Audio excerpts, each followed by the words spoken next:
Who I am? Well, complicated question. So my name's Halie Darling. I am a theatre practitioner, I guess is a good way to say it. I'm mainly an actor, but I also produce and direct as well. You know, I knew from a very young age, I've loved it. I've always been performing, but I always just liked walking in other people's shoes and trying out their life for a bit. I always wanted to be either one of two things. So I either wanted to be an astronaut or an actor. I didn't get past A.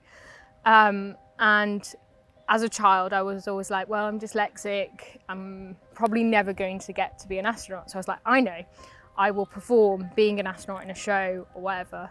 And my first job out of drama school university was being this astronaut. And it was amazing because I actually got to wear the full suit of I think it's like 50 layers.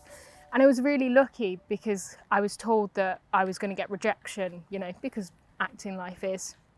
And I kept getting more and more jobs and I was like, oh my God, this is amazing. I am truly lucky. I've never done anything that isn't acting. I do a bit of graphic design, but that's always for making my own posters or worksheets. But every job I've had is performance or acting. I've been on the West End, which was amazing. I've written the Harry Potter shows for Hamleys because I was always told to, you know, not by my parents or my friends, but I was always told to get a proper job. You'll never make it. And I don't think I've made it, but I don't want to make it. I don't want to be famous. I just want to act. And I'm so blessed. I'm so lucky that that's what I'm doing every day. I have a condition called NDPH of the chronic migraine variant, which means I've had a chronic migraine for 10 years and it's never gone away. It's definitely impacted my life. For me, studying has been really difficult. Line learning is really difficult.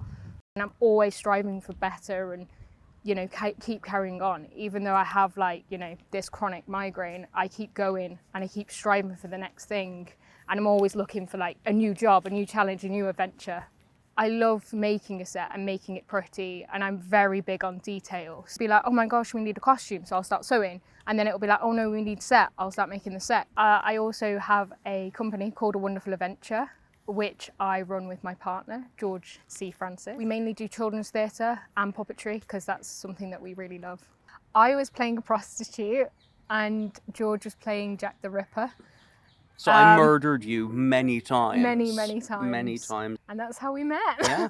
Love sprung from there. So we decided to start up A Wonderful Adventure. I remember I said, because I remember being like, we can't work together and be a couple. And then George was like, why not? And I was like, because, I don't know, that's what people say.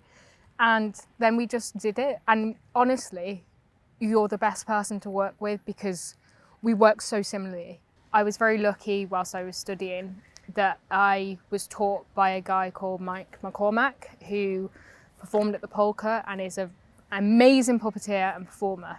He taught me one-to-one, and that was amazing. So I was taught by one of the greatest puppeteers one-to-one, which is amazing. I definitely want to make sure kids are getting something good from it and learning, and hopefully my way of changing the world a little bit. Not very good at selling myself. I'm very nervous and I guess self-worth. I wish I could be like, buy this show, it's amazing. Whereas I'm like, buy it if you wanna. If you don't wanna come, please don't. You know, there's nothing like that buzz of performing. And you know, you're king of the world. You can do whatever you want. You're like, yes. It's not all about fame and money for me. It's about performing and acting and giving people this magical, wonderful adventure. I'm gonna be corny and say I'm living my dream. All I ever wanted when I was a child was to perform and to act, and I'm doing that. And yes, of course, there's always more you want, and I think that's the curse of being an actor, and I will call it a curse. I don't like being me. That's probably a bit strong, but I love being someone else. And normally this is probably really sad to say, but being someone else, they don't have a headache, or they don't have dyslexia or what I have. And I can step out of that and be someone brand new and experience their life and what their troubles are. And yeah, I just think there's something, wonderful about stepping into someone else and then seeing the world in their way, which is very different from your way. It's definitely an escapism, if I'm honest, yeah.